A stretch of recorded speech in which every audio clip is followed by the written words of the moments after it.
what's up guys? Back out in the shop again for part 2 of the Copart S6. Today I'm going to be pulling things apart, trying to get into the starter, hopefully get that out today. So I think what's probably going to end up happening is pull the wheel off, the fender liner, I'll probably end up having to support the engine transmission assembly and get in there to where I can pull the engine mount out, and then hopefully that'll give me access to the starter itself. So let's get to it and see what we can get done today.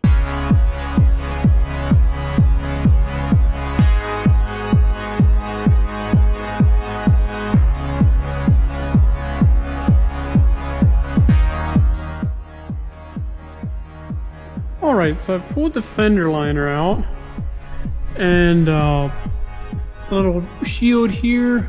It's looking like my only access is going to be in through the axle there. Starter actually is like right in behind there, but as you can see there's like solid subframe there. So I don't think I'll be able to really get to it too easy. I don't know if you'll be able to see up in there. We got the engine mount sitting like right up in there, and the starter is right up in there. You can see the tail end of the starter there. Goes into you see the bolt holding it in there in the back. So that's what we're up against. Somehow I'm gonna have to get this engine mount out of the way and get in there. But we got the subframe blocking me on that side, and yeah, not exactly sure how this is gonna work. Just really hoping I don't end up pulling this engine, because a lot of times stuff like the starter, doing it in the car, is almost as much labor as dropping the whole engine out. So I'm hoping I don't go through all this work, end up having a bad engine and having to drop it all back out. But I could go drop everything out now, but at this point I still don't know for sure on what the engine's gonna be like. So I'm gonna go ahead and take the risk, try to get that starter out, get the new one in, and fingers crossed, that's all we need. So I'm gonna go ahead and keep working and see what we can get done.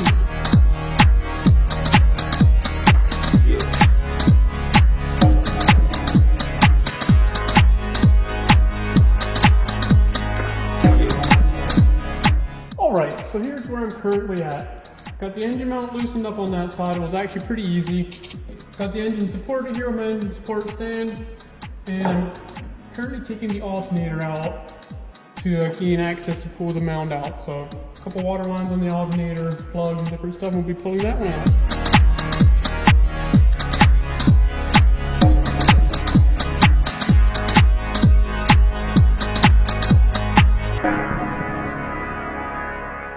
Alright, so I was able to finally get the engine mount wiggled out. Here's what that looks like, and in perfect Audi fashion it is completely shot. This is an issue with the 4OT in I think pretty much every platform it's in. With their cylinder deactivation, you get a lot of vibration, so you can see how the rubber just completely separated there. This would have that magnetic oil fluid in it, and that is what controls the hardness of the mount. So when you're on it hard in the force, or in the say sport mode, or even in normal mode, it will stiffen up the mount, and then when you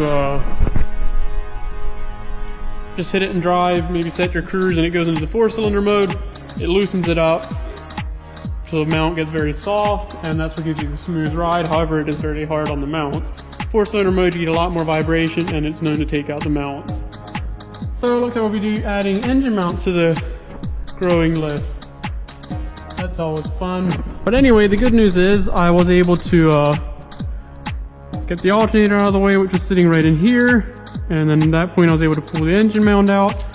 So now the next thing we're up against is the starter, which is sitting like right back in here. So I need to take this whole bracket off yet, and I think that should give us the access we need to the starter. I don't know if you can see back in there, but it's sitting like right in there.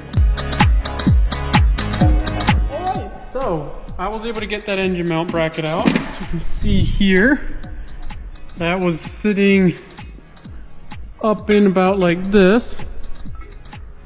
Got 4 bolts there and a whole bunch of wiring harness and stuff that ran around it.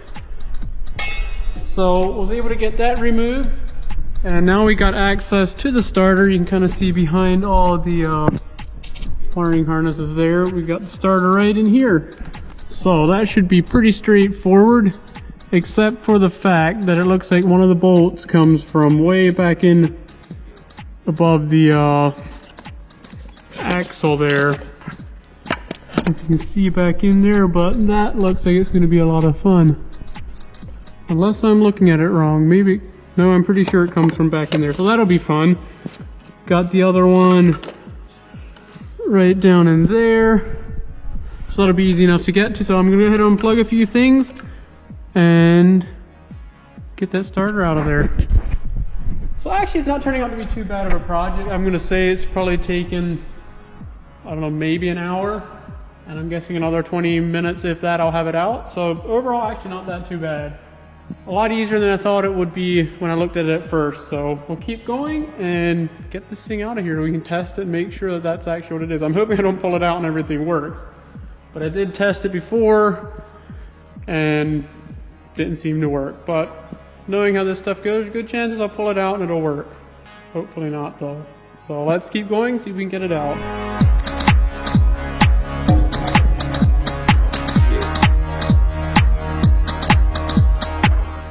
Alright, so we are down to the end here.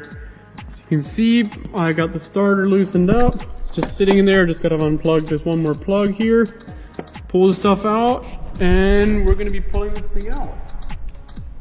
Actually not too bad of a job. The rear bolt there, you can see the upper bolt there, all the way back in there, actually comes in from the back.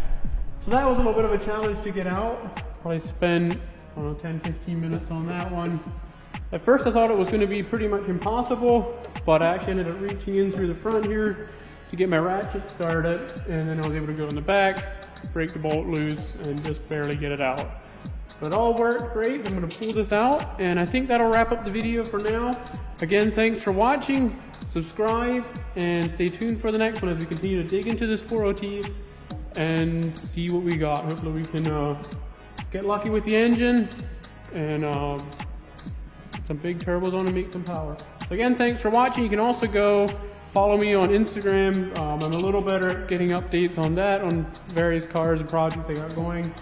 I'll try to put that link in the description as well, but it's the Savage Performance on Instagram. So again, thanks for watching. We'll see you in the next video.